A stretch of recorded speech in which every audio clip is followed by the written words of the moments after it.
Olá você, telespectadora, olá você, telespectador da TV Cultura. A partir de agora você acompanha a edição desta sexta-feira, 5 de janeiro, do Opinião Litoral. 5 de janeiro é o penúltimo dia do período de Natal e Ano Novo, que se encerra amanhã, no Dia de Reis. Vai analisar as notícias com você, e a gente tem muitas notícias interessantes para serem analisadas hoje, o Roberto Mohamed. A primeira dessas notícias é um factoide. O ministro do Supremo Tribunal Federal, Alexandre de Moraes, disse em entrevista que foi descoberto nas investigações de 8 de janeiro, dos atos de 8 de janeiro, um plano para que ele fosse preso e ou morto no caminho de Goiás ou enforcado em praça pública. Mohamed, boa tarde, feliz ano novo. Feliz ano novo para você também, Paulo, boa tarde aos telespectadores. Olha, o Alexandre de Moraes, eu já cansei de falar aqui, tem gente que às vezes me massacra na rua, que diz que eu elogio o Alexandre, eu elogio a capacidade técnica dele, não acho que ele exagere em algumas atitudes. A entrevista dele, que foi dada à Veja, inclusive, ele deu duas entrevistas, uma à Veja e uma ao Globo. O Alexandre de Moraes não mente. Ele não é um cara de plantar fake news, ele não é mentiroso. Se ele descobriu o plano, provavelmente aconteceu. O problema, Paulo, é que, como eu já disse várias vezes, dia 8 não foi um golpe, foi um ato de vandalismo coletivo. Eu acho que não se pode dar crédito a quem faz planos mirabolantes. Então, a minha visão é, considerando que o Alexandre de Moraes não é mentiroso, o que ele falou é verdade. Só que é lógico que é um plano mirabolante. Você não vai sequestrar um ministro do Supremo Tribunal Federal à luz do dia e fazer o que quer. Os caras... Não, seria na sequência de uma garantia de lei e ordem, lá depois dos atos de 8 de janeiro, né? Tudo era um devaneio.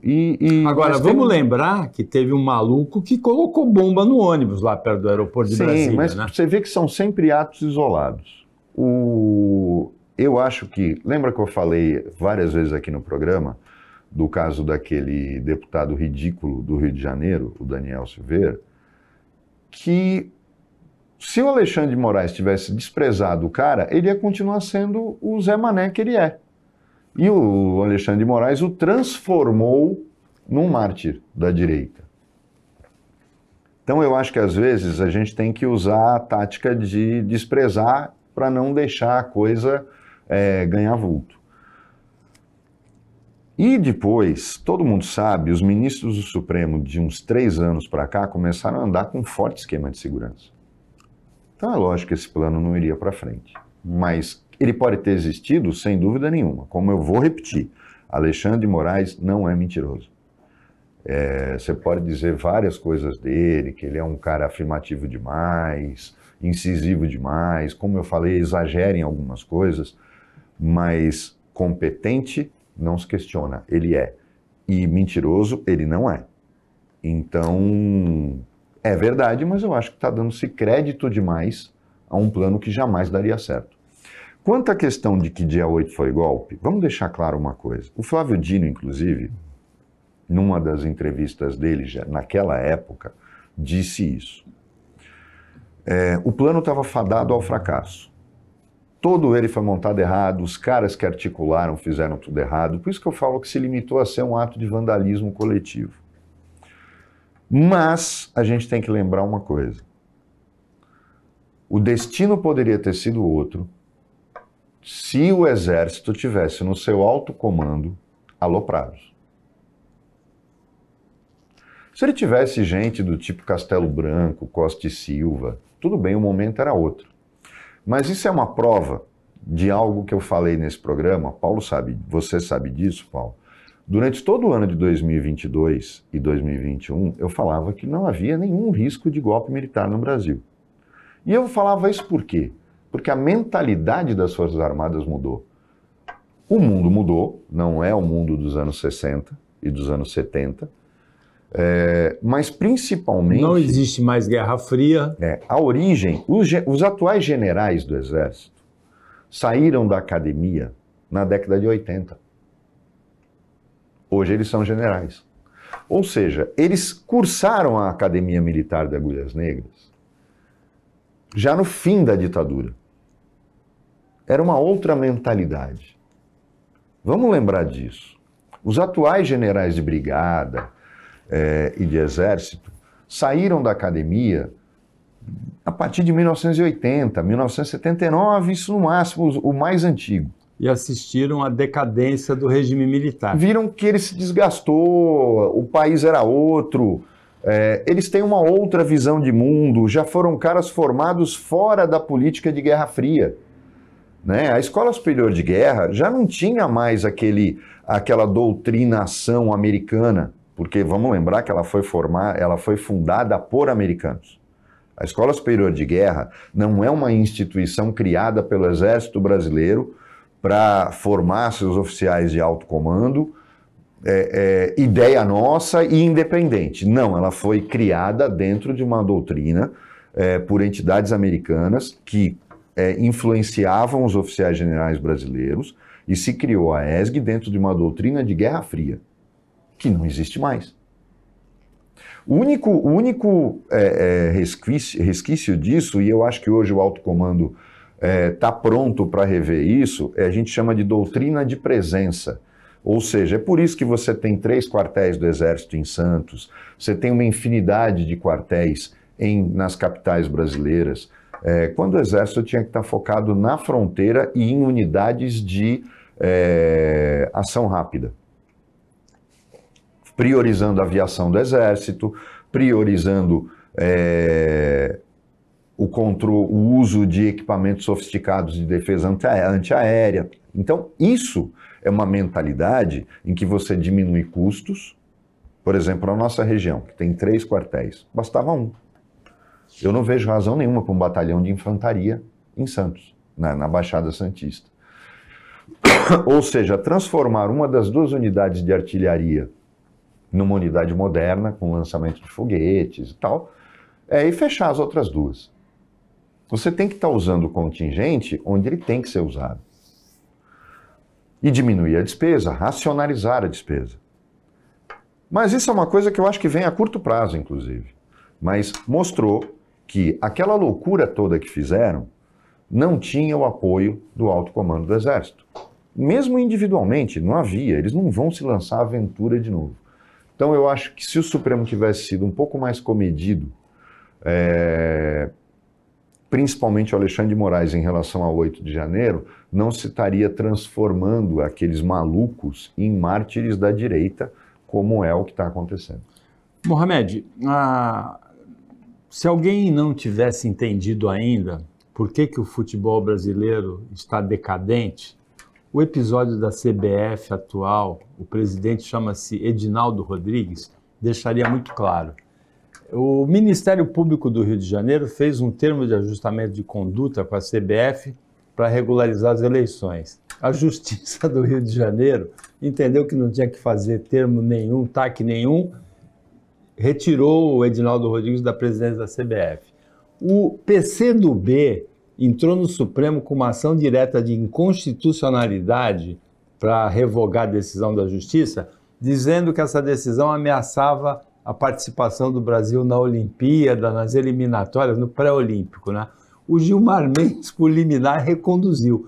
E esse presidente reconduzido, eu acho que o mico que ele fez a CBF pagar é o maior dos 100 anos, 100 e tantos anos da CBF.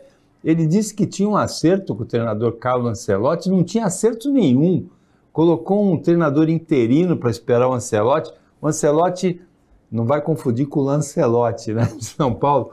O Ancelotti renovou na semana passada o contrato com o Real Madrid. É um balaio de gato, difícil até de entender, né? É um balaio de gato, mas na verdade o Gilmar Mendes é o rei dessas decisões, né?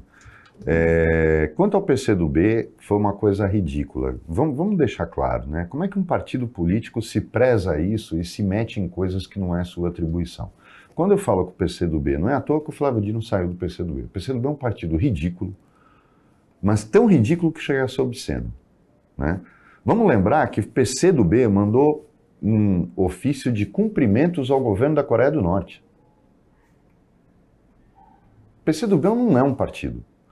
É um grupinho de gente que não tem nada para fazer, totalmente despreparado, que sempre andou de carona no PT, domina alguns sindicatos importantes em São Paulo, e a gente sabe, principalmente os metroviários, que vivem fazendo greve contra a privatização, e é um partido ridículo, partido idiota, partido que não tem razão de existir. É um exemplo daquela esquerda imbecil que só dá pano para a manga da direita. Agora, a situação do futebol brasileiro é muito simples. Esse cara tinha que ser banido do futebol. Jamais, você vê como eles são ridículos. A FIFA já tinha se colocado na condição de estudar a matéria e não fez nada. Tanto que o risco real era o Fluminense não disputar um Mundial. E disputou. Era melhor não ter disputado. A FIFA também tem uma postura bem estranha. Se a justiça comum interferir, ela pune o país, né? Pune o clube ela não admite. Internacionais. Em primeiro lugar, alguém tem que colocar a FIFA no seu devido lugar. A FIFA é uma entidade de futebol. Na Copa realizada no Brasil, interferiu até na legislação de exatamente. Em contrapartida, na Copa do Catar, arreou as calças para o governo do Catar. Então, a FIFA é uma entidade corrupta, uma entidade que não tem razão para ser arrogante do jeito que é, e eu acho que os países mesmos tinham que enfrentá-la. Já houve uma tentativa de fazer isso na UEFA. É que, infelizmente, a Conmebol, que é outra entidade obscena do futebol na América do Sul, não se faz. Agora, Paulo, vamos pensar numa coisa. UEFA e Conmebol, precisa do resto? Não. Se elas fizerem uma Copa do Mundo delas, UEFA e Conmebol... Acabou a FIFA. Acabou a FIFA. Ela vai fazer uma Copa com o quê? Ásia, África, Oriente Médio? Vai fazer um grande clássico? Canadá e Arábia Saudita? Acabou. Acabou a Copa do Mundo. Só que parece aquele elefante que não vê a força que tem. Se a Conmebol e a UEFA chegarem e falarem, acaba com essa palhaçada, Copa do Mundo são 24 equipes, não vai ficar enchendo de africano e de asiático aqui para a gente fazer uma maratona de jogos só para a entidade ganhar dinheiro, porque é isso que vai acontecer, é só a entidade que vai ganhar dinheiro. Então, mas infelizmente a gente não pode esperar que isso aconteça. Agora, uma liga internacional entre o UEFA e Conmebol, a FIFA acabava. E ainda tem um detalhe, UEFA, FIFA, CBF, são entidades de direito privado, então a propina rola solta e não é crime. Né? Não é crime. Só é crime quando o sujeito vai lavar o dinheiro porque ele não pode dizer que ganhou a propina. A estrutura realmente dá sinais de podridão há muito tempo e no Brasil é muito fácil de entender porque o legado do Pelé, do Garrincha, do Tostão, Jairzinho, Ronaldinho, fenômeno, Ronaldinho Gaúcho, Rivaldo, todos esses, Romário, né, esses grandes craques que conquistaram 5 Copas do Mundo, está jogado no lixo atualmente pela direção atual da CBF. O Opinião Litoral volta depois do intervalo, é bem rapidinho.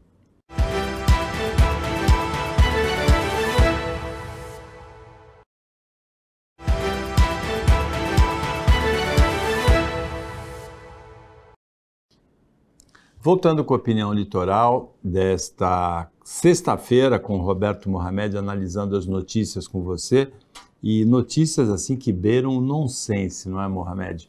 No caso da CPI, que o vereador Rubinho Nunes, de São Paulo, quer montar para investigar as ONGs que atuam na Cracolândia, ele fala que não quer investigar a pastoral de rua da Arquidiocese de São Paulo, mas o objetivo, o alvo dele é exatamente o padre Júlio Lancelotti. Tem uma inversão de valores aí absurda e que é uma característica do nosso tempo.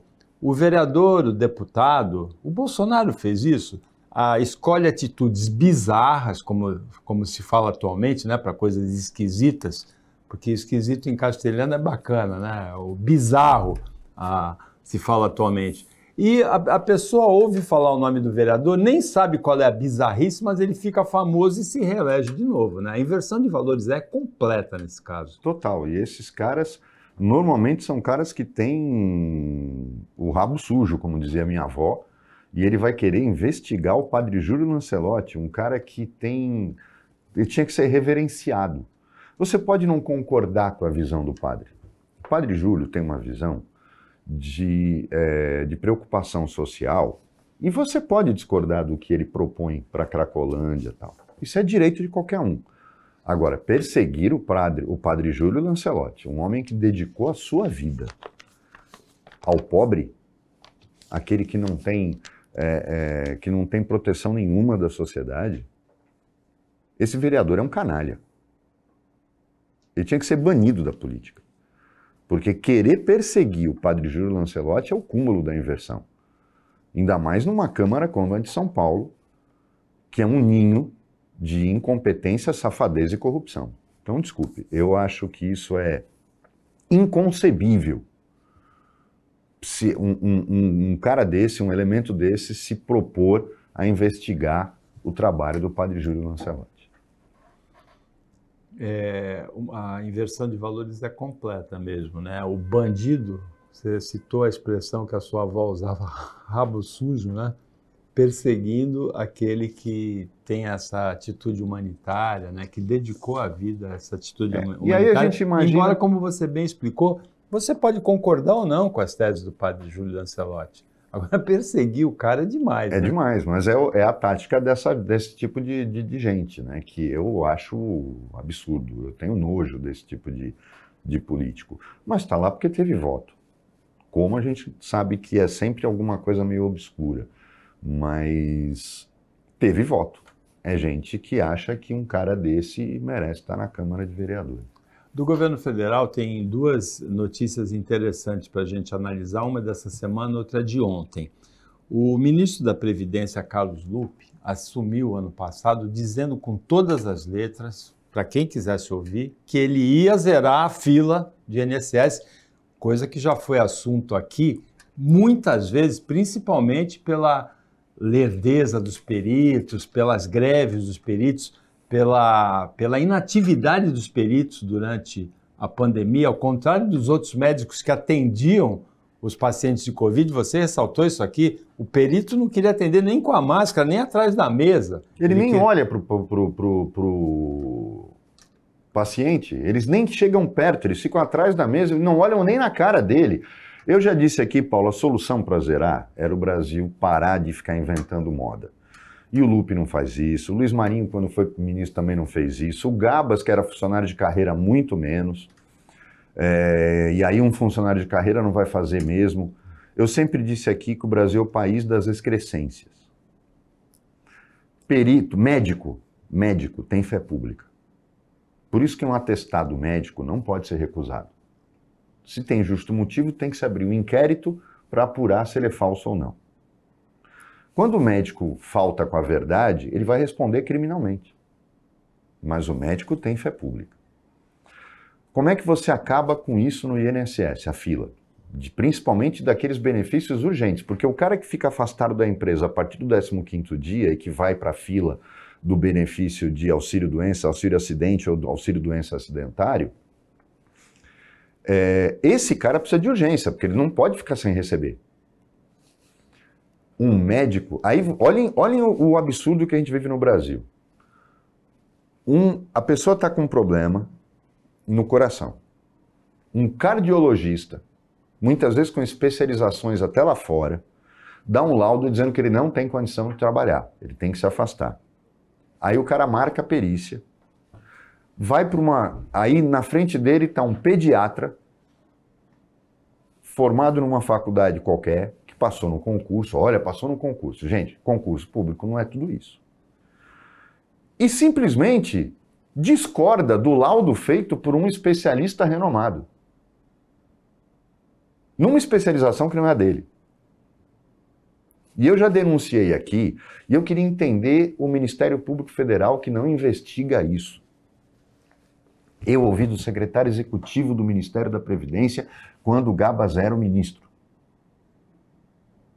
Não estou dizendo o que eu ouvi falar. Eles têm um número determinado limite de benefícios para conceder. Isso envolve aposentadoria por invalidez e os auxílios. Se você der o azar de estar acima do limite, mesmo tendo direito, eles vão indeferir. E eu ouvi do secretário dizer o seguinte, isso é uma forma de auditoria. Eu falei pro cara, você é um imbecil. Auditoria se faz com auditor. Não limitando o benefício e negando o benefício para quem tem que ter. Essa canalice, tinha que acabar. E eu não vejo o Ministério Público investigar. Investigar não é mandar ofício, porque é lógico que eles vão negar. É o Ministério Público armar a arapuca. Fala de uma pessoa que merece, que está lá comprovadamente se afastando, e manda para o INSS. Vai ser negado, e aí o Ministério Público Federal vem com tudo e questiona. Como é que negaram para essa pessoa? Aí sim, isso é papel de investigar que infelizmente o Ministério Público Federal e Estadual também não sabem fazer. Isso é flagrante forjado. Não, isso é investigação. Não é avisar antes que eu estou investigando o cara. Então, eu não consigo entender por que o Ministério Público Federal não faz nada. Porque isso é prevaricação. Então, é simples. Quer zerar a fila e quer moralizar a coisa? Pega todos os peritos, não manda embora. Transforma eles em auditores. Quando um benefício é muito esquisito, ou os documentos não corroboram com aquilo, aí você faz auditoria. Mas a concessão tinha que ser feita por qualquer médico do SUS. Médico, tudo bem, eu concordo em limitar aos médicos do SUS, mas qualquer médico do SUS deu afastamento, é o que vale. Não precisa de perito. Não precisa de perito. Se o INSS quiser, os peritos viram auditores, como haviam os auditores do SUS, nosso querido amigo Arnaldo Haddad foi auditor do SUS. É um médico que vai ver se aquilo realmente está certo. O SUS tem esse tipo de auditoria. É só transformar a perícia do INSS em auditoria e você conseguiria reduzir a fila. Uma outra coisa que a gente também não entende é quanto foi de propina paga para que o INSS botasse esse sistema que ele colocou de análise de documentos digitais, Paulo. Porque o CNIS, desde que ele entrou em operação, o CNIS é Cadastro Nacional de Informações Sociais, tem erro. Tem erro. É tempo de trabalho que ele não faz, ele não computa, é valores de salários de contribuição que ele põe errado, tempo de serviço faltando, só que para arrumar demora 2, 3 meses. E muitas vezes você tira o CNIS num dia, dá um tempo. Você tira o CNIS uma semana depois, dá outro. Isso não pode acontecer. Agora, quem é que faz um sistema tão absurdo desse? Quem é que faz um sistema desse? Foi a mesma coisa o E-Social. Ali rolou propina, porque o E-Social é horroroso. O E-Social, para quem não sabe, é a carteira de trabalho digital, porque hoje você faz a contratação por isso. O cara que fez aquilo nunca trabalhou no RH. Nunca. Eu queria entender como é que fazem esse tipo de programa para o governo federal, tanto do INSS quanto do E-Social. Eu não consigo entender. Por quê? Se esses sistemas funcionassem e se falassem, todo o sistema de aposentadoria seria automático no Brasil. Não precisaria de funcionário, não precisaria de nada disso. Infelizmente, a gente não tem e sabe-se lá o motivo. O zero que o ministro usou era visivelmente uma coisa de propaganda, tolerância zero, fome zero, que nunca funcionou. Na verdade, o Ministério da Previdência até tem um bom resultado esse ano. A média de espera em 2022, que era de 80 e 85 dias, diminuiu para 55 e agora ele colocou um prazo que é realizável, que é de 30 dias. É lógico que você não pode zerar alguma coisa que ele explicou, que todo mês são 900 mil pedidos. Como é que vai zerar? Não vai zerar. Não vai zerar. Mas baixar para 30 dias já seria muito razoável. Exatamente. E no caso dos auxílios, 15 dias no máximo. O Opinião Litoral para outro intervalo, mas fica aí que a gente volta já já.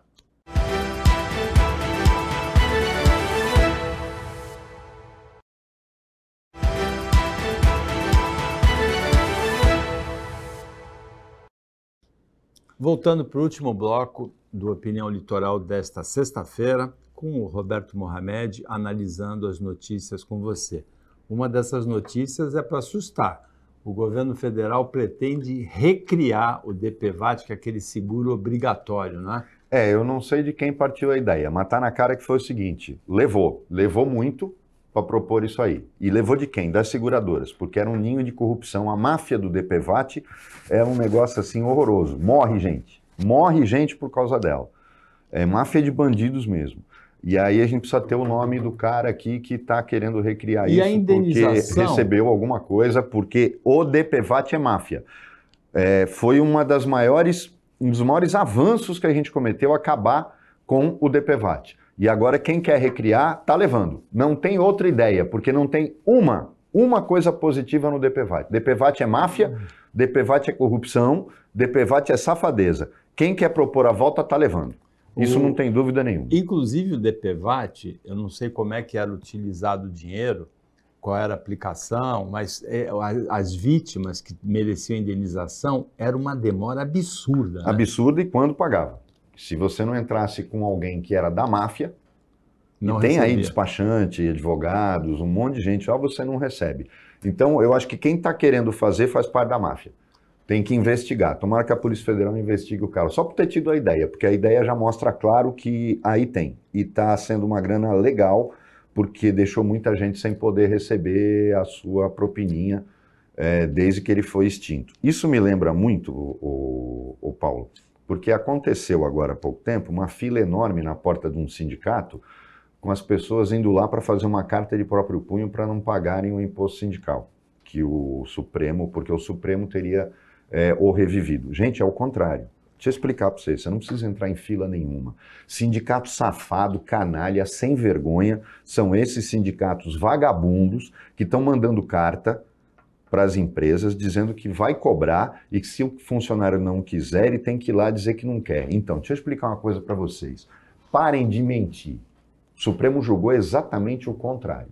O julgamento do Supremo não foi o que o problema é que a direita pega e fica criticando a decisão do Supremo e distorce a decisão. O Supremo disse o seguinte: pode cobrar, desde que tenha autorização do funcionário. Entenderam? É o contrário. Não é o funcionário que tem que ir lá fazer carta de próprio punho, faltar no trabalho, para não pagar sindicato de vagabundo, safado, sem vergonha. É o contrário. Para cobrar, o sindicato tem que ter autorização por escrito do funcionário. Então não precisa fazer fila e as empresas têm que dizer, não vou pagar. É assim que se faz. Foi essa a decisão do Supremo. Sindicato safado, vagabundo, sem vergonha é que está fazendo isso. Não voltou o imposto sindical para o Brasil.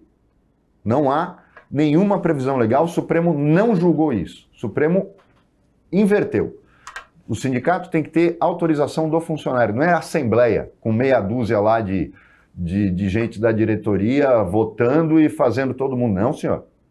Você quer ajudar seu sindicato? Filie-se a ele. Eu acho que sindicatos fazem um papel social. Por exemplo, a aposentadoria que a gente acabou de falar, são os sindicatos organizados que preparam a documentação para o seu sindicalizado, que dão entrada no INSS, que orientam o salário. Eu não sou contra sindicato.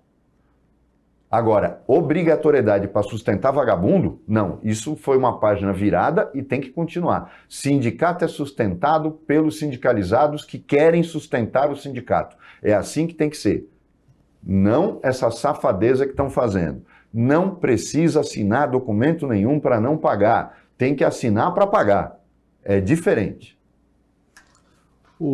Quem recebeu dinheiro... Você falou que as pessoas não recebiam a indenização, né, quando recebiam. Quem recebeu, pelo menos é a acusação dos democratas nos Estados Unidos, é o ex-presidente Donald Trump. A acusação dos democratas é de que ele teria recebido quase 8 milhões de dólares de governos estrangeiros. E eu acredito que seja verdade, porque basta ver que o nosso Trump Mambembe, que é o Jair Bolsonaro, fazia a mesma coisa. Você acha que o príncipe da Arábia Saudita ia dar um presente para ele, joias de mais de 20 milhões de reais, por coincidência, logo depois que assinou um contrato milionário com o governo da Arábia Saudita, com uma instituição da Arábia Saudita. Então é lógico, porque eu posso pagar propina do jeito que eu quiser. Eu pago propina com joia, eu pago propina com presentes, eu pago propina com iate, eu pago propina com avião, eu pago propina como eu quiser. Então, por isso que existe um limite e uma disciplina sobre presentes, e nos Estados Unidos, Paulo, é rigorosíssimo essa questão de presentes que os presidentes da República podem receber. Não existe esse negócio de presente pessoal. Lá não é só para presidente da República, né? Qualquer pessoa com cargo oficial, né? Não pode. Tá certo isso. Não pode dar garrafa de vinho, não pode dar nada disso. É que aqui o Brasil é o país da propina. Então, a caixinha... Eu canso de falar aqui, por exemplo, eu contrato um arquiteto para fazer um projeto e uma reforma na minha casa. Ele me cobra para fazer o projeto e cobra o acompanhamento da obra, a gestão da obra. Tá certo ele receber comissão dos fornecedores? Lógico que não. A gente é condescendente, mas isso é normal. Não, não é, porque eu estou pagando ele para fazer o melhor pelo menor preço. Um melhor serviço pelo menor preço. A partir do momento que ele recebe comissão do fornecedor, ele não vai mais procurar o melhor e o do menor preço, ele vai procurar quem ele pague. Isso é obsceno, a gente tem que parar de ser condescendente com isso. E eu estou falando de relação privada. Mas porque na nossa cabeça é assim que funciona. E não é.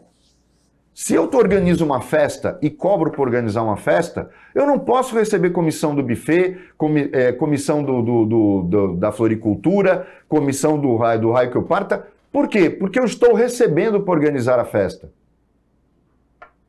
Portanto, eu tenho que ter independência para buscar o melhor fornecedor pelo menor preço. Se eu recebo, eu sou desonesto.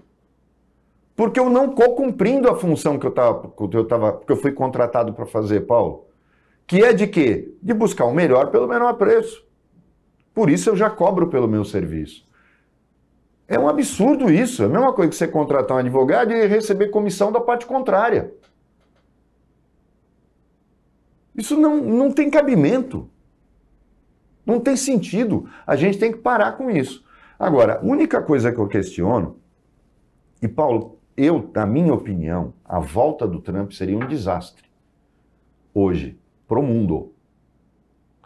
Não acho que ele é... Eu já ouvi coisa, ele vai levar o mundo para a guerra. Não, muito pelo contrário. Por exemplo, no caso da Ucrânia, ele não teria nem se metido. Ele tinha uma relação com o Trump boa. O problema dele era a Europa, o Trump. O Putin, o Trump e o Putin eram assim. E ele estava de saco cheio da Europa. Então pode acreditar que a postura dos Estados Unidos teria sido diferente. Tanto é que os republicanos é que barraram a continuação da ajuda para a Ucrânia no Congresso americano, onde eles têm maioria agora. Então, vamos devagar com a dor. Mas o Trump, a irresponsabilidade com que ele age, Paulo, é que me preocupa, porque a gente não está falando, por exemplo, o presidente do Brasil, seja Bolsonaro ou Lula, não interfere nada para o mundo, nós somos irrelevantes. Até meu irmão, muito engraçado, meu irmão está em Cuba. Aí ele chegou no Hotel Nacional e falou, é engraçado que tem foto de presidentes americanos, de artistas, não tem uma foto do Lula ou da Dilma. Com tudo que eles fazem e fizeram por Cuba, no Hotel Nacional, que é um dos melhores hotéis de Havana, não tem uma foto do Lula ou da Dilma. É lamentável isso. Mas o Brasil é irrelevante no cenário internacional. Agora, quando você fala da maior potência financeira e econômica e cultural do mundo, aí a gente tem que ficar preocupado. Mohamed. Me preocupa muito e eu acho que ele tem que ser considerado inelegível muito rápido, porque a possibilidade de que ele ganhe naquele miolo, que eu falo que é um miolo ZZ Top, né? Aqueles cara barbudo, aquele americano ignorante que põe bandeira dos Estados Unidos na porta da casa dele, há o risco de que ele, com a Flórida do lado, que é do tamanho da Califórnia, consiga a vitória, e aí vai ser muito complicado 4 anos de Trump novamente. Aproveitar o finalzinho do nosso tempo, os motoristas da Grande São Paulo, os motoristas ou da Baixada ou que tentaram acessar a Baixada nessa semana tiveram uma semana terrível. Nas balsas, espera de 3, 4 horas, 1h30, e também no sistema Anchieta Imigrantes. Os dois estão em colapso. A gente teve uma cena em Guarujá de um motorista de Piracicaba que tentou furar a fila, o guarda municipal foi interceptar, ele arrastou o guarda municipal, acabou saindo caro para ele, porque foi para a delegacia em vez de furar. Mas a gente tem visto muito a truculência desse tipo na fila também. Tem, e foi um escândalo. Eu fiquei 3 horas. Na terça-feira eu fiquei 3 horas na fila da balsa. 3 horas. A fila parou. É um Até colapso, hoje não né? explicaram. Isso é estado de O que São Paulo. aconteceu não há respeito por fila. A Prefeitura do Guarujá tem responsabilidade porque ela concentra os guardas municipais na entrada da balsa. Tem que ficar no fim da fila. E agindo. E pedir, a Prefeitura pode fazer isso, a Guarda Municipal, trabalhar com a Companhia de Engenharia de Tráfego de lá, que não é só para ficar multando, e a PM, que você tenha, vamos colocar, a cada quarteirão uma viatura ou um grupo da Guarda Municipal, e a cada 2, 3 quarteirões um grupo de uma viatura da PM, para dar respaldo. É fácil fazer isso. Onde eles estavam? 3 horas, Paulo. Significa que a fila parou, não andava. Agora, eu já cansei de dizer aqui, governador, não seja mais cara de pau. Há quanto tempo não se investe no sistema de balsas? Ele já é privatizado, porque é terceirizado, a Dersa não opera. Ou só faz a Dersa voltar a operar e compra balsas novas, não é reformar essas balsas, que eu acho que tem balsa aí que carregou tanque na Segunda Guerra Mundial, e trabalhar de forma decente. O que não dá mais é um sistema que eu demoro 3 horas para atravessar do Guarujá para Santos ou Santos para o Guarujá. Isso não tem cabimento. Não há organização de fila, enquanto vocês só vão fazer alguma coisa quando tiver morte. Quando tiver morte na fila, Paulo, aí vai acontecer alguma coisa. E está bem perto disso acontecer. Porque o brasileiro já é um cara que não respeita nada. E a coisa já chegou num ponto que não tem mais salvação. Então, ou a Prefeitura do Guarujá age efetivamente, e é responsabilidade dela, como é da Guarda Municipal de Santos, a fila de Santos. Só que o bolsão em Santos é muito grande. E você vê, tem viatura da Guarda Municipal, eles fazem o controle. No Guarujá, eles estavam lá, Paulo, eu vi, eram 4 ou 5 viaturas. O problema é que tinha que ter 10. Ou não viatura, os guardas municipais. A CET, eu não sei se tem esse nome no Guarujá, se é CET, eles tinham que estar lá. E pedindo que a PM, pelo menos, espalhasse 3 viaturas ao longo da fila. Do jeito que está, não dá. O dia que sair morte, não adianta vocês irem para a TV dizer que a culpa é dos motoristas ou a culpa é da operadora da balsa. Vocês estão esperando morrer alguém. Vocês estão esperando alguém pegar e sair do carro e dar um tiro em alguém. Aí vocês vão fazer alguma coisa. Chegamos ao final do Opinião Litoral desta sexta-feira, agradecendo a participação do Roberto Mohamed, analisando as notícias com você, agradecendo o trabalho da equipe técnica e de jornalismo daqui do Sistema Costa Norte e principalmente agradecendo a você que acompanhou a gente na edição de hoje, acompanhou a gente nessa primeira semana do ano. Até segunda-feira, nesse mesmo horário, depois do Jornal Litoral, e um ótimo final de semana para você que você merece.